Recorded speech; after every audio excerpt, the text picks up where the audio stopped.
সরকার দু আলম বিশ্বনবী জনাব মুহাম্মদুর রাসূলুল্লাহ সাল্লাল্লাহু আলাইহি ওয়াসাল্লামের উপর। সম্মানিত হাজিরিন, আজ 21শে ফেব্রুয়ারি এবং শাবান মাসের শেষের দিকে, শাবান মাসেরও 21 তারিখ, ইংরেজি মাসেরও 21 তারিখ, শাবান মাসেরও 21 তারিখ। যে আল্লাহ তাবারক তাআলা আমাদেরকে শাবান মাসের তৃতীয় জুমায় তার ঘর মসজিদে আসার তৌফিক দান করেছেন, এজন্য আল্লাহর দরবারে আবারও শুকরগুজার করছি। সকলে বলি আলহামদুলিল্লাহ।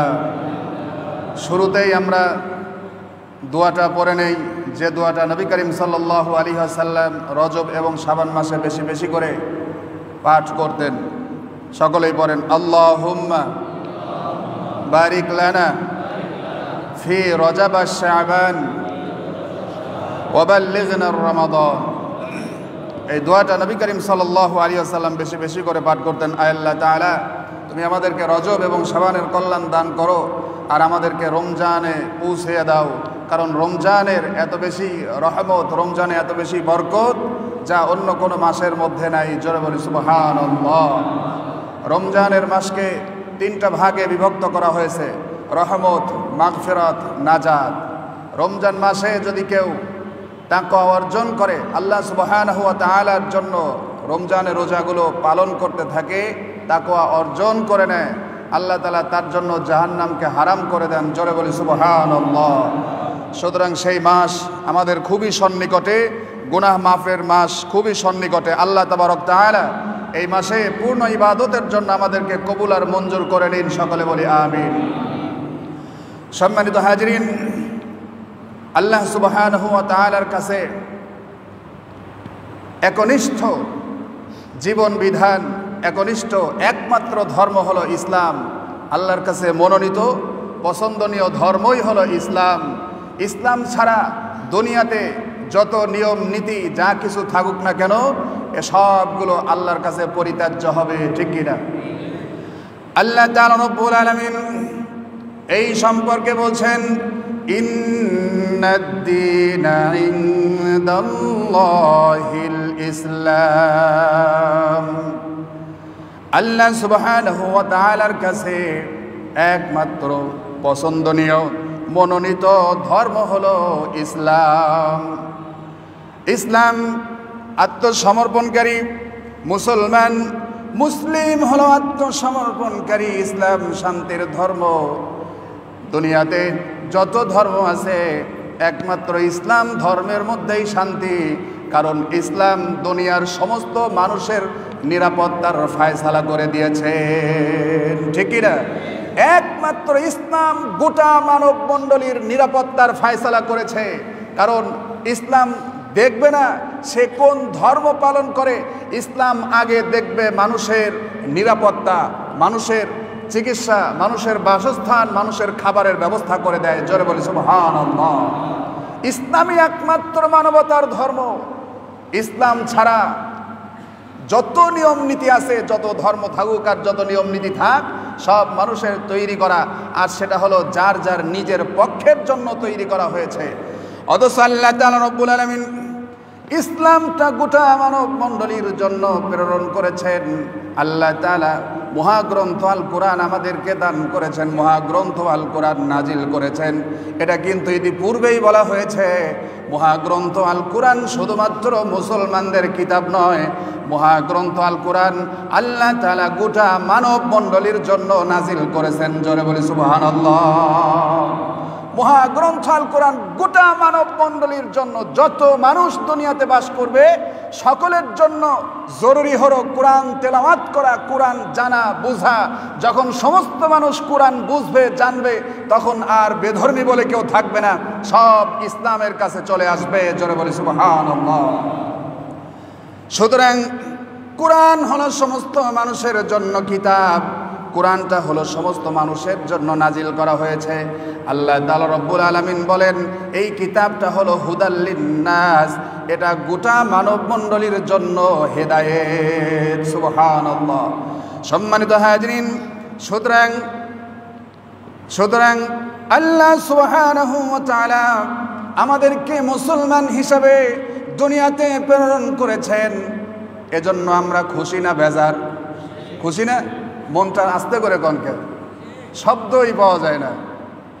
আমরা খুশি না বেজার? অবশ্যই খুশি হতে হবে।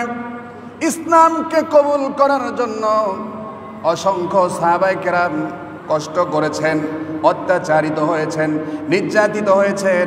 এত বেশি নির্যাতিত বিলাল রাদিয়াল্লাহু তাআলা আনহু হয়েছিলেন, যা বর্তমান প্রেক্ষাপটেও মানুষ সেটাই বেশি বেশি করে পাঠ করতে থাকে।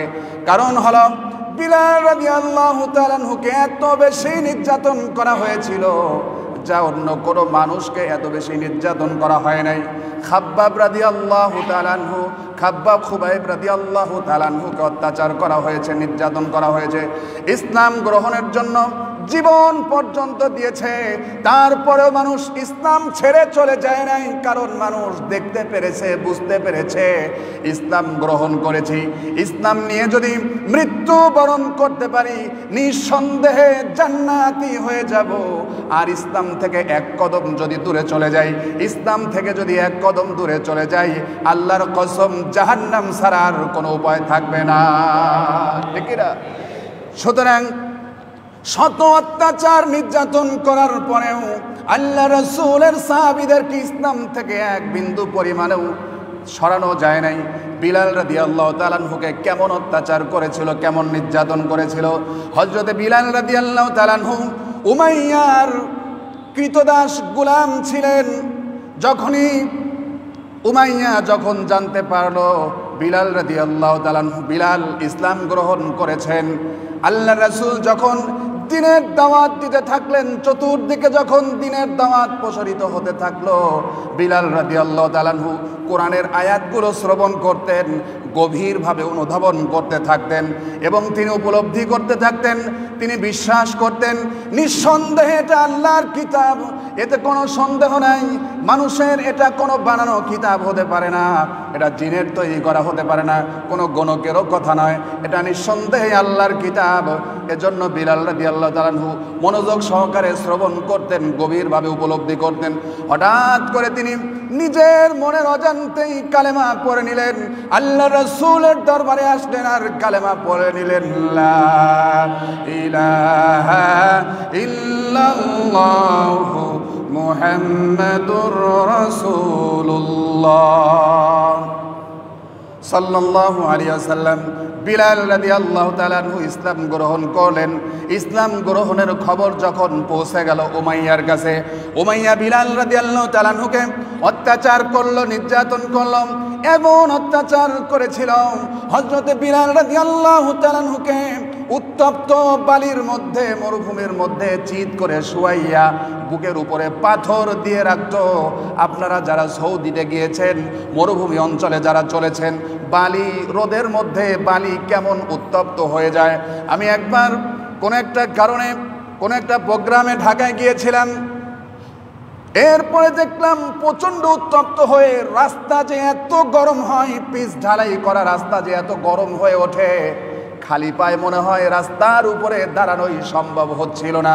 পায়ে মনে হচ্ছিল ফুসকা পড়েই যাবে। এটা শুধুমাত্র আমাদের দেশের তাপমাত্রা কম, তারপরেও আর ওই সমস্ত দেশের তাপমাত্রা 38 ডিগ্রি, 40 ডিগ্রি, 45 ডিগ্রি হয়ে যায়, এত তাপমাত্রা হয়। এরপরে বালিগুলো যারা হজ করে আসে তারা বলে থাকে, হুজুর ওই দেশের মরুভূমিগুলো এত গরম হয়ে যায় যে চাউল যদি মরুভূমির বালির মধ্যে ফেলে দেয়া যায় মনে হয় যেন চাউল ভেজে মুড়ি হয়ে যাবে, এমন গরম হয়। বিলাল রাদিয়াল্লাহু তাআলা আনহুকে এরকম উত্তপ্ত গরম বালির উপরে শুয়াইয়া বুকের উপরে পাথর চাপা দিয়ে রয়েছে, আর বিলালকে বলছে ইসলাম ছেড়ে দাও, ইসলাম ছেড়ে দাও, ইসলাম ছেড়ে দাও। আল্লাহ রাসূলের সাহাবী বিলাল রাদিয়াল্লাহু তাআলা আনহু বলছেন, আহাদ আহাদ আহাদ বলছেন। তিনি বলছেন আমার জীবন চলে যাবে কিন্তু ইসলাম থেকে এক কদমও আমি সরে যেতে পারবো না। জোরে বলি সুবহানাল্লাহ। শুধু কি তাই, বিলাল রাদিয়াল্লাহু তাআলা আনহু এক আল্লাহকে ঘোষণা করতেন আহাদ, আহাদ বলে ঘোষণা করতেন, আল্লাহ ইলাহা ইল্লাল্লাহ বলে ঘোষণা করতেন। যখন তিনি বেশি বেশি করে কালেমা পড়তেন লা ইলাহা ইল্লাল্লাহ মুহাম্মাদুর রাসূলুল্লাহ, এই কালেমা বিলাল রাদিয়াল্লাহু তাআলা আনহু মরুভূমির ভিতরে চিত হয়ে পড়ে এই কালেমা বেশি বেশি করে পাঠ করছিলেন আর আল্লাহকে বলছিলেন, আল্লাহ জীবন চলে যাবে কিন্তু এই বাতিলের কাছে মাথা নত করব না। আল্লাহ তুমি আমাকে ধৈর্য ধারণ করার তৌফিক দান করো, আমি যেন ইসলাম নিয়ে কবরস্থ হতে পারি। এই কথা তিনি এই কামনা করতেন। বিলাল রাদিয়াল্লাহু তাআলা আনহু কালেমা পড়তেন বেশি বেশি করে, আহাদ আহাদ লা ইলাহা ইল্লাল্লাহ মুহাম্মাদুর রাসূলুল্লাহ পাঠ করতেছিলেন। উমাইয়ার এই কালেমা পাঠ করা সহ্য হলো না। উমাইয়া কি করলো, এই যে লোহার যে শিখগুলো হয়, লোহার শিখ গরম করে বিলাল রাদিয়াল্লাহু তাআলা আনহুর জিহ্বাটা টেনে ধরে, লোহার গরম শিখ বিলাল রাদিয়াল্লাহু তাআলা আনহুর জিহ্বার মধ্যে ঢুকিয়ে দেয়, জিহ্বাটা ছিদ্র করে দেয়। এইভাবে করে 3টা ছিদ্র করেছিল বিলাল রাদিয়াল্লাহু তাআলা আনহুর জিহ্বার মধ্যে, যার কারণে যখন মসজিদে নববীর প্রথম মুয়াজ্জিন হলেন বিলাল, তখন বিলাল রাদিয়াল্লাহু তাআলা আনহু আজান দিতে গেলে তুতলামি হয়ে যেত। ও সম্মানিত হাজরিন, বিলাল রাদিয়াল্লাহু তাআলা আনহুকে এভাবে করে অত্যাচার করা হচ্ছে, নির্যাতন করা হচ্ছে, তারপরেও বিলাল ইসলাম ছাড়ে না। কেন ছাড়লো না? কারণ আল্লাহ তাআলা বিলাল রাদিয়াল্লাহু তাআলা আনহুকে দুনিয়াতেই জান্নাত দেখায় দিয়েছিলেন। জোরে বলি সুবহানাল্লাহ। ইমানের স্বাদ বুঝতে পেরেছিলেন, ইমানের স্বাদ বুঝতে পেরেছিলেন, ইমান কি জিনিস বুঝতে পেরেছিলেন।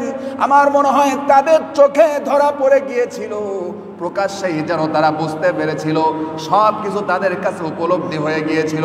বিলালকে অত্যাচার করেও শেষ পর্যন্ত পারছে না। হযরতে আবু বকর সিদ্দিক আকবর রাদিয়াল্লাহু তাআলা আনহু দেখলেন বিলালকে প্রচণ্ড অত্যাচার করা হচ্ছে। বিলাল রাদিয়াল্লাহু তাআলা আনহুর অত্যাচার দেখে সহ্য করতে না পেরে হযরত আবু বকর আল্লাহ রাসূলের দরবারে গিয়ে বললেন, ইয়া রাসূলুল্লাহ, ইয়া হাবিবাল্লাহ, বিলালকে তো অত্যাচার করা হচ্ছে, প্রচণ্ড নির্যাতন করা হচ্ছে। ইয়া রাসূলুল্লাহ, আমার যা সম্পদ আছে আমি আমার এই সম্পদ দিয়ে বিলালকে উমাইয়ার কাছ থেকে ক্রয় করে আজাদ করে মুক্ত করে দিতে চাই। আল্লাহ রাসূল সম্মতি দিলেন। হযরত আবু বকর তিনি তার সম্পদ নিয়ে গিয়ে উমাইয়াকে বললেন, বিলালকে আমার কাছে বিক্রি করে দাও, বিলালকে আমার কাছে বিক্রি করে দাও, কত টাকা চাও? উমাইয়া আবু বকর সিদ্দিক রাদিয়াল্লাহু তাআলা আনহুর কাছে অর্থের দাবি করলেন। আবু বকর রাদিয়াল্লাহু তাআলা আনহু সম্পূর্ণ অর্থ পরিশোধ করে বিলাল রাদিয়াল্লাহু তাআলা আনহুকে ক্রয় করে রাসূলের জন্য আজাদ করে দেন, মুক্ত করে দেন। জোরে বলি সুবহানাল্লাহ। ও সম্মানিত হাজরিন, হযরতে আসিয়া যখন ফিরাউনের অত্যাচারে পড়ে গিয়েছিল, ফিরাউন যখন আসিয়াকে অত্যাচার করছিল, নির্যাতন করছিল, আসিয়া দেখতে পাচ্ছিল জান্নাত, দেখতে পাচ্ছিল জান্নাতের সুঘ্রাণ আসিয়ার নাকের মধ্যে চলে আসতেছিল, যার কারণে আসিয়া বলেছিল, ফিরাউন যতই অত্যাচার করো না কেন, নির্যাতন করো না কেন, আল্লাহর কসম আমি যে মুসার ধর্ম গ্রহণ করেছি এই ধর্ম আমার জীবন চলে গেলেও ছেড়ে দিতে পারি না। জোরে বলি সুবহানাল্লাহ। ও সম্মানিত হাজরিন, সুতরাং ইসলাম সকলের ধর্ম, ইসলাম সকলের দিন, দিন বুঝতে হবে, ইসলাম বুঝতে হবে, পরিপূর্ণভাবে ইসলাম পালন করতে হবে। বর্তমান প্রেক্ষাপট, আপনি দিন পালন করলে আপনার জন্য কোনো অত্যাচার করা হবে না, আপনাকে নির্যাতন করা হবে না। ও সম্মানিত হাজরিন, মুসলমানেরা যখন প্রথম পর্যায়ে নামাজ আদায় করতে যেত, কাফের মুশরিকেরা মুসলমানদেরকে নামাজ আদায়রত দেখেই অত্যাচার করত, নির্যাতন করত। মুসলমানেরা কাফেরদের ভয়ে পাহাড় পর্বতে গিয়ে নামাজ আদায় করত, তাদেরকে অত্যাচার করা হতো, নির্যাতন করা হতো বিদায়। অথচ আজকের বর্তমান প্রেক্ষাপট, নামধারী মুসলমান হওয়ার কারণে নামাজ ছেড়ে দেয়, নামাজ ছেড়ে দেয়। অথচ ওই যুগে আইমে জাহিলিয়াতের যুগে যারা ইসলাম গ্রহণ করেছিলেন তাদেরকে অত্যাচার করার পরেও তারা নামাজ ছেড়ে দেয় নাই। আর আজকে আমরা এমন মুসলমান হয়েছি, নির্যাতনও করা হয় না, সুব্যবস্থা করা হয়, তারপরেও মুসলমান নামাজ আদায় করে না। ঠিক কি না?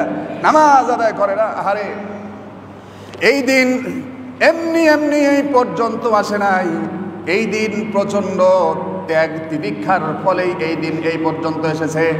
ও মুসলমান, ইসলাম আপনার কাছে কতটা দামি, কতটা মূল্যবান, আপনি মুসলিম ঘরে জন্মগ্রহণ করেছেন বিধায় বুঝতে পারেন না। যদি আপনি অন্য কোনো ধর্ম থেকে যদি আপনি এখন ইসলাম গ্রহণ করতেন, আল্লাহর কসম আপনি বুঝতে পারতেন যে ইসলাম গ্রহণ করার মর্যাদাটা কত, ইসলাম গ্রহণ করতে হলে আপনার কি প্রয়োজন আপনি বুঝতে পারতেন যে এর গুরুত্ব কত। যখন একজন মানুষ সেই যুগে হোক আর এই যুগে হোক, যখন একজন মানুষ হয়তোবা সেই যুগে অত্যাচার করা হতো, নির্যাতন করা হতো, হয়তোবা বর্তমান প্রেক্ষাপটে ওইভাবে অত্যাচার নির্যাতন না করলেও তারা চেষ্টা করে। যদি এখন কেউ ইসলাম গ্রহণ করে, তাকে তার ঘর ছাড়তে হয়, বাড়ি ছাড়তে হয়, পিতামাতা ছাড়তে হয়, সমাজ ছাড়তে হয়, সবগুলোকে ছাড়তে হয়। তার কারণ হলো ইসলাম তো তাদেরকে ছাড়তে বলে না, ইসলাম বলেছে তাদের সাথে সম্পর্ক রাখো। তুমি তোমার পিতার সাথে সম্পর্ক রাখো, মায়ের সাথে সম্পর্ক রাখো, আত্মীয় স্বজনের সাথে সম্পর্ক রাখো, কোনো সমস্যা নাই। তাদের সাথে আগেও যেমন সম্পর্ক ছিল এখনও তেমন সম্পর্ক করো, সমস্যা নাই। কিন্তু ইসলাম গ্রহণ করলে ওই বিধর্মী পিতামাতা আপনার সাথে সম্পর্ক ছিন্ন করে দেবে, ঠিকই না?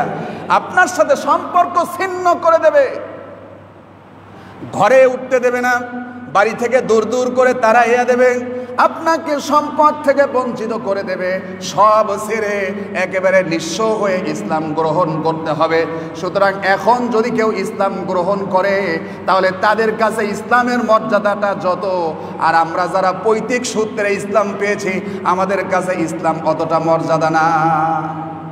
একজন হিন্দু, একজন বেধর্মী ইসলাম গ্রহণ করার পর জীবনে নামাজ ছেড়ে দেয় না, আর একজন পৈতৃক সূত্রে ইসলাম পাওয়ার পর নামাজ ছেড়ে দেয়। কারণ সে ওই যে পৈতৃক সূত্রে অর্জন করে নেয় নাই, সম্পদ অর্জন করলে তার উপর মহব্বত থাকে, আর বাপ দাদার কামাই করে যাওয়া সম্পদ শুধু অপচয় করে, এতে কোনো দ্বিধাবোধ থাকে না, ঠিক কি না?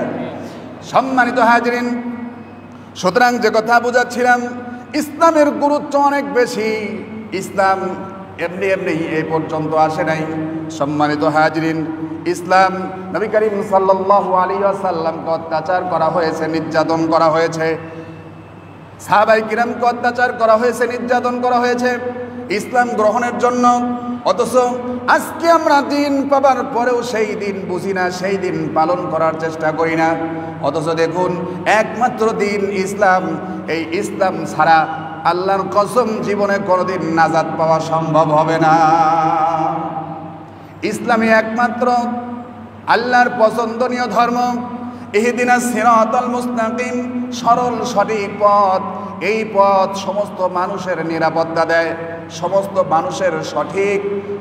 মানুষের সঠিক অধিকারটাও সংরক্ষণ করে। ইসলাম কারোর অধিকারে কখনো হস্তক্ষেপ করে না, ঠিক কি না? কারোর অধিকারে হস্তক্ষেপ করে না। সম্মানিত হাজিরিন, সুতরাং ইসলামকেই মানতে হবে এবং ইসলাম দিয়ে নিজের জীবন, ব্যক্তি জীবন, পরিবার জীবন, রাষ্ট্র জীবন একমাত্র ইসলাম দিয়েই চালাইতে হবে। এবার চলে আসুন, এই যে মালদ্বীপ, বর্তমান প্রেক্ষাপটে যে মালদ্বীপটা, মালদ্বীপের একবার জরিপে দেখা গেল যে মালদ্বীপের সমস্ত মানুষ মুসলমান। মালদ্বীপের সমস্ত মানুষ মুসলমান। ইবনে তুবা তিনি ঘটনা বর্ণনা করেছেন, মালদ্বীপের সমস্ত মানুষ মুসলমান হয়ে গেল কি করে? সেখানে তো কোনো আরব বণিক যায় নাই, সেখানে তো ইসলামের কোনো দায়ী যায় নাই, সেখানকার সমস্ত মানুষ ছিল বৌদ্ধ ধর্মের অনুসারী। মালদ্বীপের সমস্ত মানুষ ছিল বৌদ্ধ ধর্মের অনুসারী। কিন্তু একটা রাষ্ট্রের সমস্ত মানুষ একসাথে কিভাবে ইসলাম গ্রহণ করে এটা তো বুঝে আসে না। সেখানে কোনো দিনের দায়ীও যায় নাই, ইসলাম প্রচার করার জন্য কেউ যায় নাই। আবার সেখানে কেউ আরবের কোনো বণিকও সেখানে যায় নাই। তাহলে সেখানকার মানুষ ইসলাম গ্রহণ করলো কিভাবে? ইবনে তুবা ঘটনা বর্ণনা করেছেন, তিনি যখন মালদ্বীপ ভ্রমণ করেছিলেন 1183 সালে, 1183 খ্রিস্টাব্দে তিনি মালদ্বীপ ভ্রমণ করলেন। করার পর সেখানে খোঁজ নিলেন এখানে সমস্ত মানুষ ইসলাম গ্রহণ করলো কিভাবে? তারা বলল এখানকার সমস্ত মানুষ ছিল বৌদ্ধ ধর্মের অনুসারী, মালদ্বীপের সব মানুষ ছিল বৌদ্ধ ধর্মের অনুসারী, সমস্ত মানুষ ছিল বৌদ্ধ ধর্মের অনুসারী। কিন্তু সেখানে প্রতি বছর মালদ্বীপের চতুর্পাশেই হলো সাগর আর সাগর। প্রতি বছর সাগরের এক দানব মালদ্বীপের উপর এমন তাণ্ডব চালাতো যে মানুষের অনেক ক্ষয়ক্ষতি করত, মানুষের জানমালের ক্ষয়ক্ষতি করত। এরকম প্রতি বছর চলতেই থাকতো।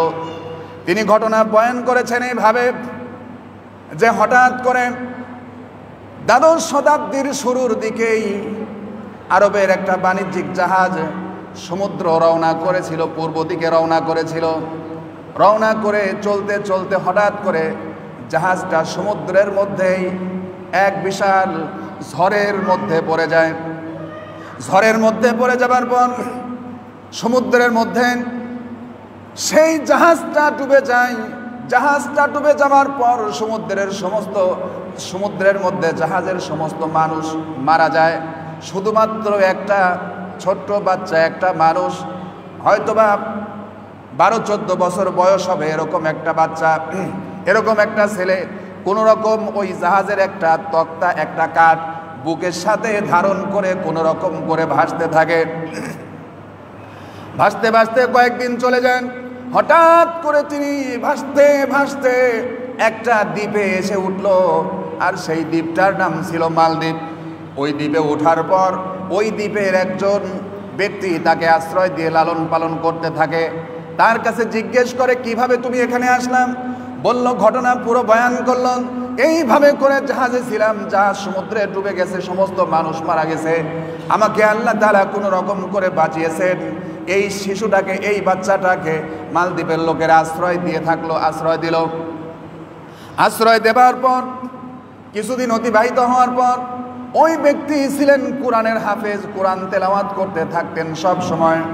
হঠাৎ করে একদিন আবার সেই সমুদ্রের দানব আবার সেখানে এক তাণ্ডব চালানো শুরু করলো। এমন তার পূর্ব মুহূর্তেই দেখলেন যে এই তাণ্ডব থেকে যদি রক্ষা হয়, একটা কাজ করলে রক্ষা হয়। সেখানকার একটা রীতি ছিল যে ওই মালদ্বীপের একটা সুন্দরী কুমারী নারীকে যদি সাজিয়ে গুজিয়ে ওই সমুদ্রে নিক্ষেপ করা হতো, তাহলে ওই সমুদ্রের তাণ্ডব থেকে তারা বেঁচে যেত। এইটা তাদের ধারণা ছিল, আর তারা এটা প্রতি বছর করত। এমন সময় ওই কোরআনের হাফেজ যাকে আশ্রয় দিয়েছেন, কোরআনের হাফেজকে যিনি আশ্রয় দিয়েছেন, তার একমাত্র মেয়ে ছিল। এমনকি ওই বছর ওই মেয়ের সিরিয়াল পড়ে গেল তাকে সমুদ্রে নিক্ষেপ করার জন্য। বাড়ির মধ্যে সবাই কান্নাকাটি শুরু করেছে। কোরআনের হাফেজ তিনি বলছেন, আমার মা নাই, বাবা নাই, আমি আমার নিজ দেশ ছেড়ে এখানে চলে এসেছি, এখানে আমার কেউ নাই। আজকে আমি মুসলিম, আপনারা সকলেই বৌদ্ধ ধর্মের অনুসারী। আমি মুসলিম, আজকের এই কঠিন মুহূর্তে আমি সেখানে যেতে চাই। জোরে বলি সুবহানাল্লাহ। আমি সেখানে যেতে চাই। এই বললেন, সাথে সাথে সকলের কান্নাও থেমে গেল। বলছে, তুমি যাবা? তুমি তোমার জীবনকে বিসর্জন দিতে চাও? ঠিক আছে, তুমি যাও। কোরআনের হাফেজ চলে গেলেন সমুদ্রের কিনারে। সমুদ্রের কিনারে গিয়ে সারা রাত ধরে কোরআন তেলাওয়াত করলেন। প্রতি বছর যেভাবে সমুদ্র যেভাবে তাণ্ডব চালায় তাদের উপরে, এই বছরের এই রাত্রিতে দেখা যায় সমুদ্র তাদের উপরে আর তাণ্ডব চালায় নাই। সুবহানাল্লাহ। সমুদ্র তাণ্ডব চালায় নাই। মহিলার মেয়েটাও বেঁচে গেল। এরপরে সমস্ত এলাকায় ঘটনা ছড়িয়ে আগামী বছর এই দিন যখন আসবে, তখনও কি তুমি তোমার জীবনকে বিসর্জন দেওয়ার জন্য নিয়ে সমুদ্রের পাড়ে চলে গেলেন, কোরআন তেলাওয়াত করলেন সারা রাত ধরে। এরপরে দেখা গেল সেই দিনেও আর সমুদ্র তাদের উপর এরকম তাণ্ডব চালালো না। এমন সময় মালদ্বীপের রাজা বললেন, অবশ্যই এই ছেলে যে ধর্ম পালন করে সেটাই হলো সঠিক ধর্ম। সুতরাং ও কোরআনের হাফেজ, তুমি আমাদের সকলকে ইসলাম গ্রহণ করায় দাও। আমরা আমাদের এই মালদ্বীপের সমস্ত জনগণ ইসলাম গ্রহণ করে নিলাম। জোরে বলি সুবহানাল্লাহ। মালদ্বীপের সমস্ত মানুষ মুসলমান, আর ওখানে স্থায়ীভাবে থাকতে চাইলেও আপনাকে মুসলিম হতে হবে। জোরে বলি সুবহানাল্লাহ। এরকম থেকে গিয়ে এটাই কি শুধুমাত্র না, এরকম ঘটনা আরো ঘটেছে। হযরতে ওমর রাদিয়াল্লাহু তাআলা আনহুর শাসন আমলের একটা ঘটনা শুনুন। হযরতে ওমর রাদিয়াল্লাহু তাআলা আনহু হলেন মুসলিম জাহানের দ্বিতীয় খলিফা, আমিরুল মুমিনিন। 20 হিজরির দিকের ঘটনা। আল্লাহর রাসূলের সাহাবী, আল্লাহর রাসূলের বিখ্যাত সাহাবী, আল্লাহ রাসূলের বিখ্যাত সাহাবী, তিনি আল্লাহ রাসূলের বিখ্যাত যিনি সাহাবী ছিলেন, তার নামটা মনে আসতেছে না, হযরতে আমর রাদিয়াল্লাহু তাআলা আনহু। আল্লাহ রাসূলের বিখ্যাত সাহাবী হযরত আমর রাদিয়াল্লাহু তাআলা আনহু, ওমর রাদিয়াল্লাহু তাআলা আনহুর শাসন আমলে তিনি মিশর জয় করলেন। মিশর জয় করার পর মিশরের তিনি সেনাপতি হয়ে গেলেন। হযরত ওমর রাদিয়াল্লাহু তাআলা আনহু আমর রাদিয়াল্লাহু তাআলা আনহুকে মিশরের সেনাপতি হিসাবে নিযুক্ত করলেন। মিশর জয় হয়ে গেল। মিশরের সমস্ত মানুষ ইসলাম গ্রহণ করলো। ইসলাম গ্রহণ করার পর সমস্ত মানুষ মুসলিম হয়ে গেলেন। কিন্তু মিশরেও একটা কুসংস্কার ছিল। মিশরের নীল নদ প্রতি বছর শুকিয়ে যেত। সেখানে পানি আর সুন্দরী কুমারী যুবতীকে সাজিয়ে গুজিয়ে স্বর্ণ অলংকার দিয়ে নীল নদে নিক্ষেপ না করা হতো। জোরে বলি নাউজুবিল্লাহ।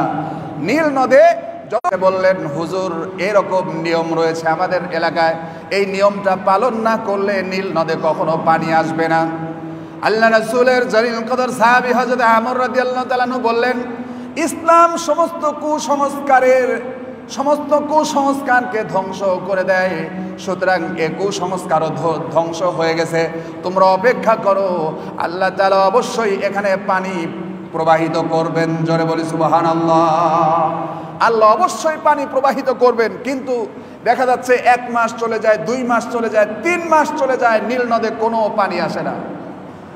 নীল নদে পানি আসে না। এমন সময় মিশরবাসী তারা চিন্তা করলো, সেখানকার অধিবাসীরা চিন্তা করলো যে না, এই মিশরে আর থাকা যাবে না।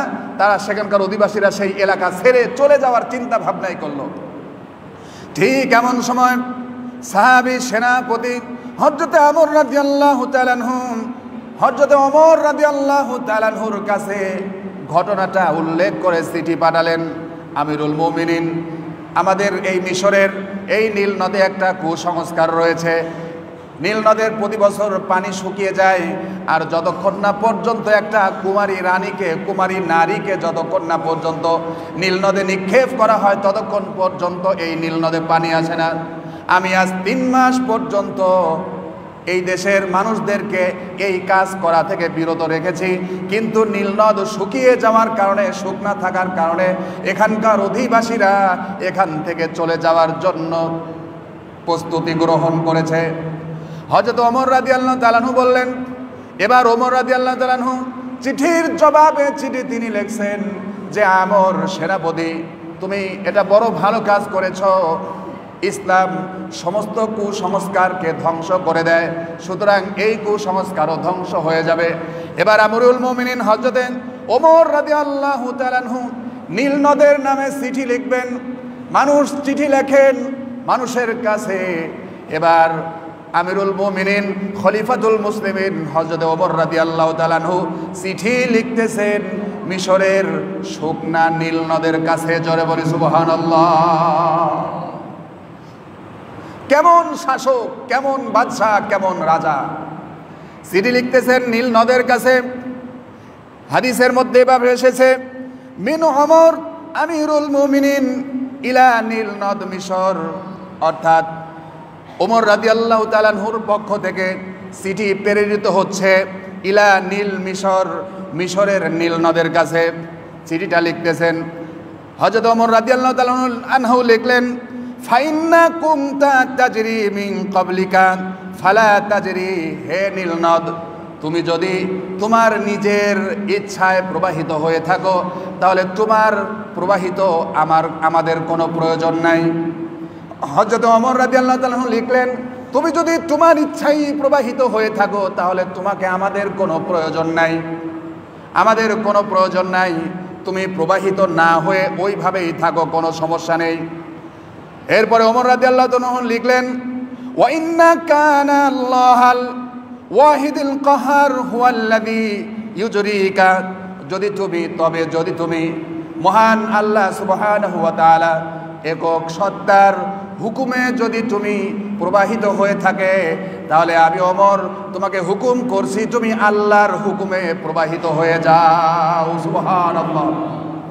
লিখলেন, তারপরে লিখছেন, ফানাসআলুল্লাহ তাআলা আজরিকা, তোমার প্রবাহিত হওয়ার ব্যাপারে আমরা আল্লাহ তাআলা রব্বুল আলামিনের সাহায্য কামনা করছি। সুবহানাল্লাহ। চিঠি লিখলেন, চিঠিটা চলে আসলো আমর রাদিয়াল্লাহু তাআলা আনহুর কাছে। এবার আমর রাদিয়াল্লাহু তাআলা আনহুকে হুকুম দেওয়া হয়েছে চিঠিটা নীল নদের কাছে পৌঁছায় দিতে। জুমার নামাজ আদায় করে হযরত ওমর রাদিয়াল্লাহু তাআলা আনহু সমস্ত মুসল্লিদেরকে সাথে নিয়ে নীল নদের পারে চলে গেলেন।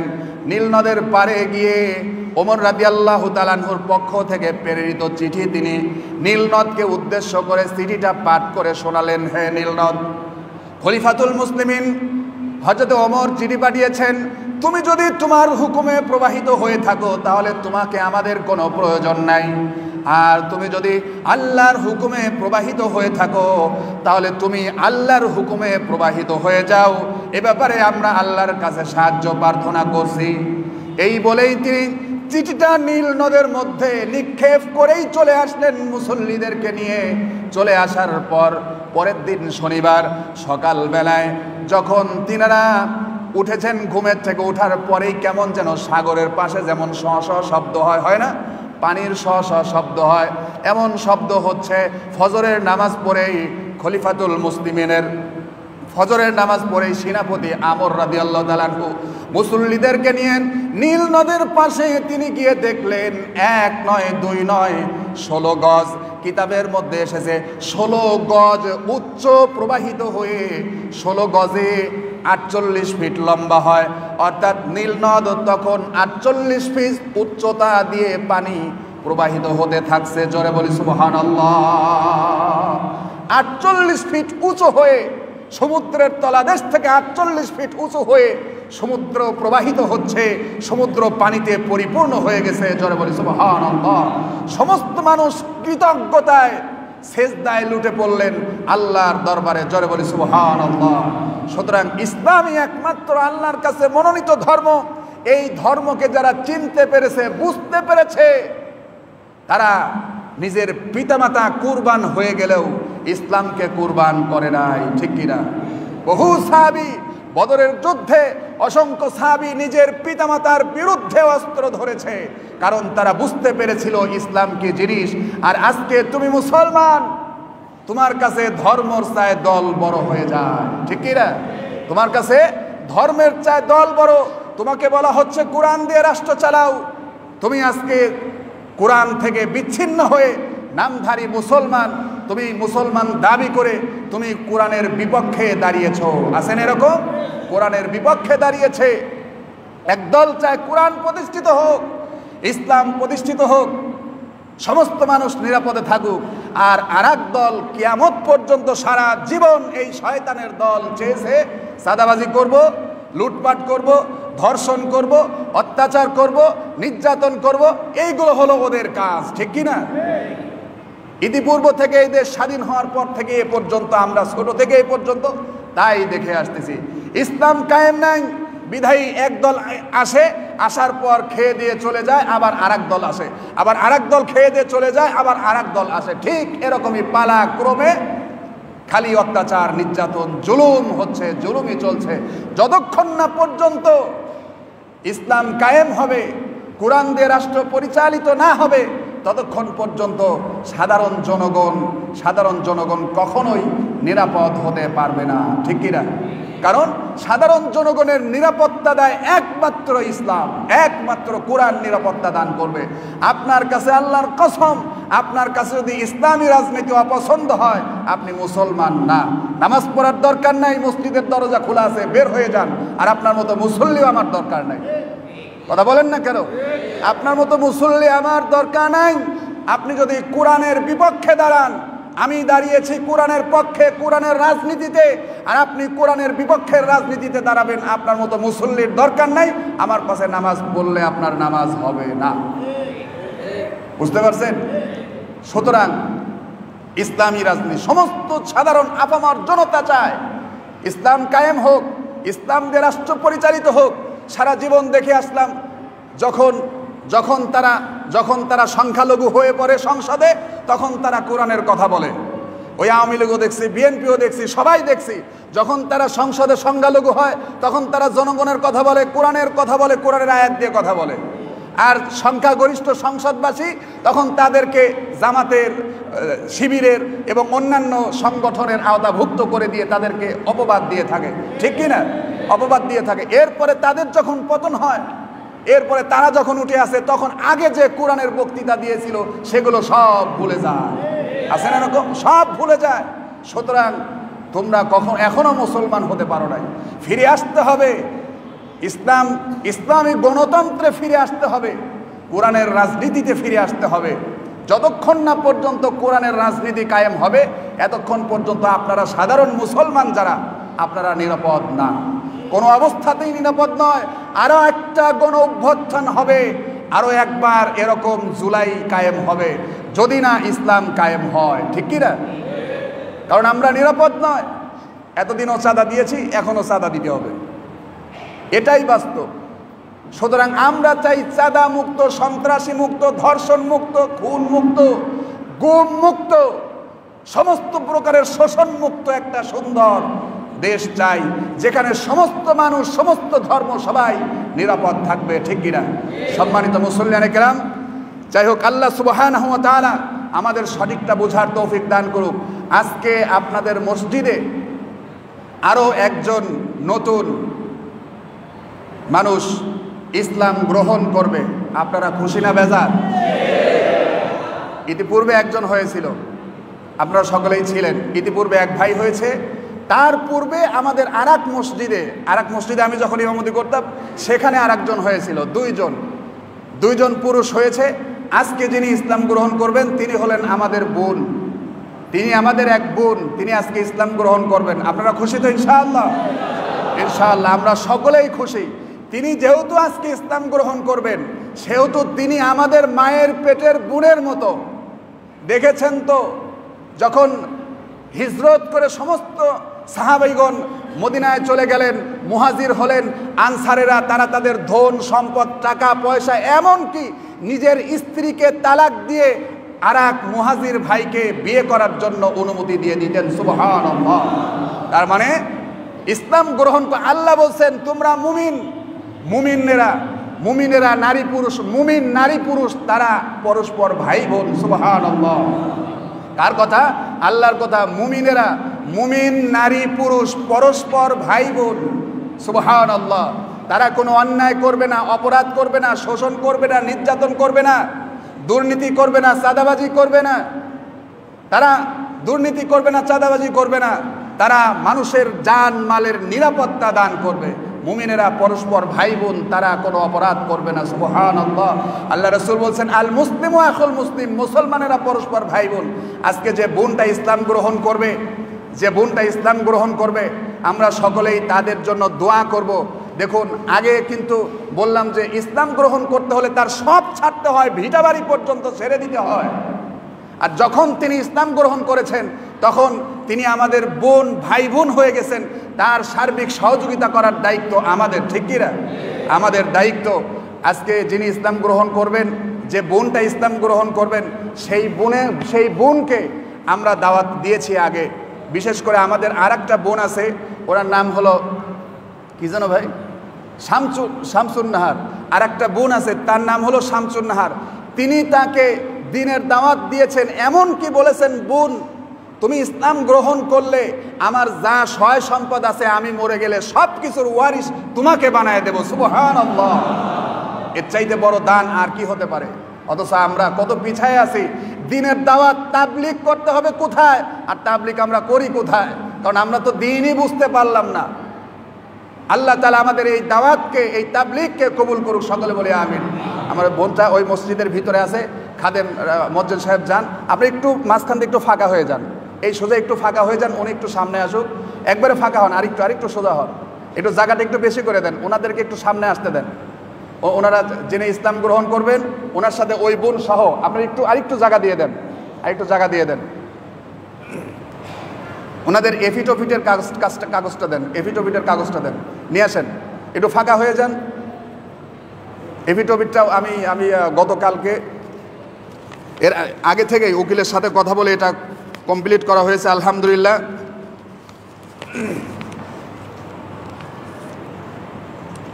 বোনটার নাম ছিল, আগে যে নাম ছিল শ্রীমতী লক্ষ্মী রানী, তার নাম ছিল, বোনটার নাম ছিল শ্রীমতী লক্ষ্মী রানী। তার পিতা শ্রী রণজিৎ চন্দ্র বর্মন, মাতা শ্রীমতী পুমিলা রানী সাং। ওখানে দাঁড়াইলেই হবে, হ্যাঁ? ক্যামেরা যাবে না, ওই মাইক্রোফোন যাবে না অদ্দূর, একটু পিছিয়ে যান না আপনারা, একটু পিছিয়ে যান, মাইক্রোফোনটা ওনার হাতে দেন।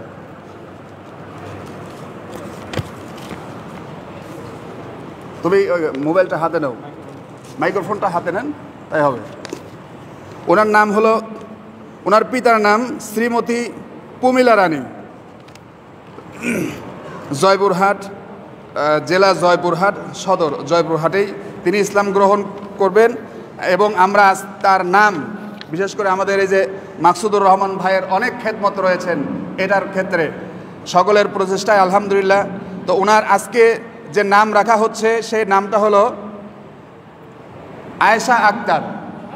নাম কি রাখা হচ্ছে? আয়েশা আক্তার। আল্লাহ তাআলা কবুল করুক, সকলে বলে আমিন। হযরতে আয়েশা রাদিয়াল্লাহু তাআলা আনহা, হযরতে আবু বকর সিদ্দিক আকবর রাদিয়াল্লাহু তাআলা আনহুর কলিজার টুকরা সন্তান, কন্যা সন্তান, বিশ্বনবী জনাবে মুহাম্মদুর রাসূলুল্লাহ সাল্লাল্লাহু আলাইহি ওয়াসাল্লামের সহধর্মিণী। আল্লাহ তাআলা কবুল করুক। এই নামেই আমাদের এই বোনকে নামকরণ করা হচ্ছে এবং সব কিছু কমপ্লিট করা হয়েছে, স্বাক্ষরও সব হয়েছে, আলহামদুলিল্লাহ। আল্লাহ সুবহানাহু ওয়া তাআলা সমস্ত কাজগুলোকে কবুল করুক, সকলে বলি আমিন। এখন বোনটা ইসলাম গ্রহণ করতেছে, আমরা সকলেই তার সাথে শরীক হয়ে যাই। গ্রহণের পূর্বেই আমরা একটু বলতে চাই, বোনকে কয়েকটা প্রশ্ন করতে চাই যে ওই কাগজটাতে তো নাম, আগের নামটা ছিল শ্রীমতী লক্ষ্মী রানী। বোন আয়েশা আক্তার বোন, ইসলাম গ্রহণ করার জন্য আপনাকে কি কেউ কোনো ভয় ভীতি, কোনো জোরপূর্বক কোনো কিছু করছে কিনা? একটু ক্যামেরা, মাইক্রোফোনটা কাছে না।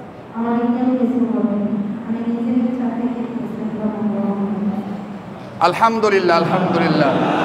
বোন বলছেন যে আমাকে কেউ কোনো প্রকার ভয় ভীতি জবরদস্ত করে নাই, আমি নিজের ইচ্ছায় ইসলাম গ্রহণ করতেছি। জোরে বলি আলহামদুলিল্লাহ।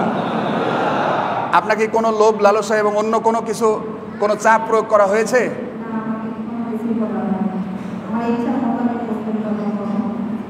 উনি ইচ্ছাকৃতভাবেই ইসলাম গ্রহণ করছে। আপনি কেন ইসলাম গ্রহণ করবেন একটু যদি খুলে বলতেন।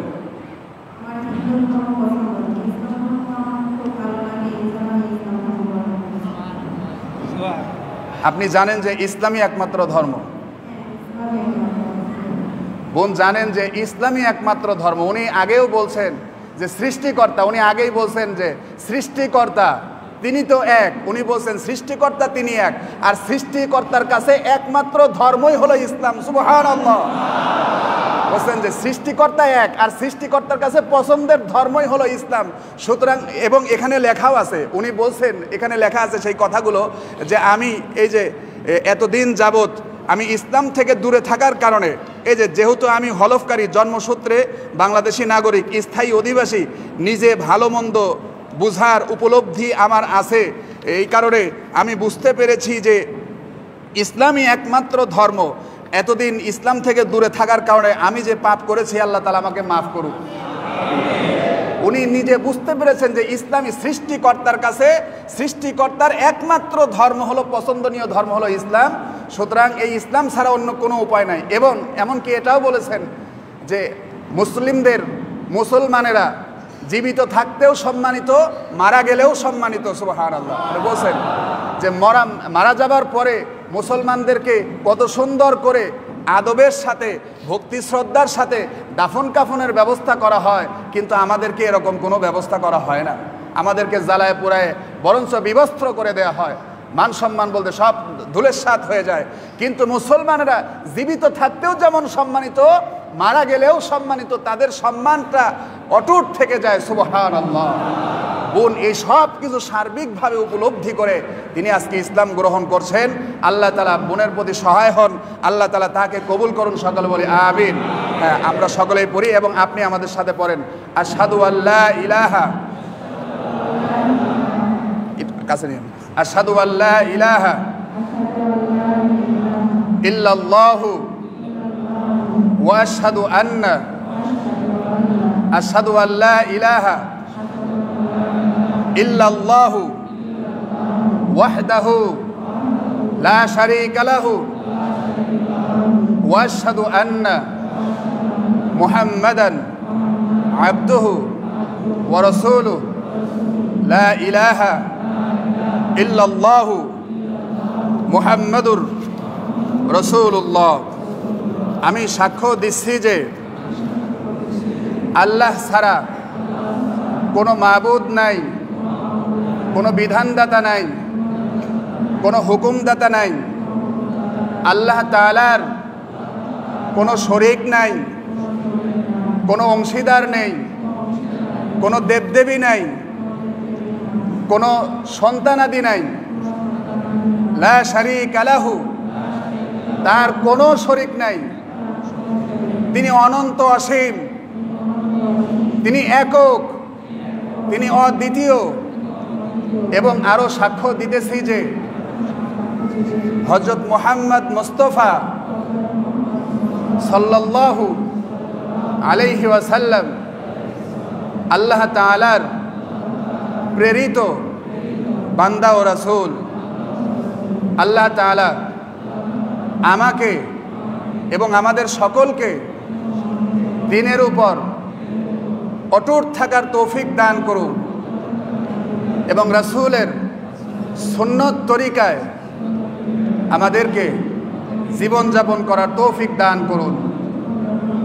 আমিন সুম্মা আমিন। ইনশাআল্লাহ। ঠিক আছে, আলহামদুলিল্লাহ। ওখানে নিয়ে যান, আপনাদের এটা হাতে দিয়ে দেন। আমরা সকলেই এই বোনের জন্য আজকে থেকে, এই বোন আজকে থেকে, উনি বিধর্মী ছিল, আজকে থেকে উনি আমাদের বোন হয়ে গেছেন, ঠিক কিনা? এই বোনের সার্বিক সমস্ত ব্যবস্থা আপনারা করতে রাজি আছেন তো? ইনশাআল্লাহ। ইনশাআল্লাহ আমরা সমস্ত ব্যবস্থা করব। বোনের জন্য যা কিছু প্রয়োজন আমরা সব কিছুর ব্যবস্থা করব ইনশাআল্লাহ। এক বোন বলেছেন যে আমি আমার সমস্ত ওয়ারিশ আমি তার জন্য দিয়ে দেব। আলহামদুলিল্লাহ, আল্লাহ কবুল করুন। আমরাও কিছু তাকে সহযোগিতা করার চেষ্টা করব। আমরা খুতবার পূর্ব মুহূর্তেই, আমরা যখন খুতবা দেব, সুন্নত পরেই খুতবার শুরুতেই কিছু কালেকশন করা হবে বোনের জন্য। আমি আমার পক্ষ থেকেও কিছু দেব ইনশাআল্লাহ। এবং কিছু খরচ হয়েছে সেটা আমি আমার ব্যক্তিগতভাবে করেছি। আলহামদুলিল্লাহ, আল্লাহ তাআলা তৌফিক দান করেছি এবং আমিও শরীক হব। আপনারা সকলেই শরীক হয়ে যাবেন। পরবর্তীতে যদি কোনো বিবাহ শাদীর ব্যাপারে হোক আর যে কোনো বিষয় নিয়ে হোক, যদি কোনো কিছুর প্রয়োজন হয়, আমাদের মাকসুদুর রহমান ভাই আছেন। কই গেল উনি? মাকসুদুর রহমান ভাই আছেন, আপনি আমাদের সাথে যোগাযোগ করবেন। আমরা সার্বিকভাবে এই বোনের জন্য চেষ্টা করব ইনশাআল্লাহ। ইতিপূর্বে যে এক ভাই মুসলিম হয়েছিলেন, সে ভাইও আলহামদুলিল্লাহ দিন কায়েমের জন্য এখন আল্লাহ তাআলা তিনাকে কবুল করেছেন। সুবহানাল্লাহ। দিন কায়েমের জন্য আল্লাহ তাআলা কবুল করেছেন। এখন তিনি তাবলিগ জামাতের সাথে জড়িত আছেন আলহামদুলিল্লাহ। এরপরে আগের যে একজন ভাই ইসলাম গ্রহণ করেছিলেন, সেই ভাইটা ইসলাম গ্রহণ করার কিছুদিন পর রোড অ্যাক্সিডেন্টে মারা গেছেন। আল্লাহ তাআলা তাকে শহীদের মর্যাদা দান করুক। সকলে বলি আমিন। যারা সুন্নত পড়েন নাই, 4 রাকাত সুন্নত পড়েন।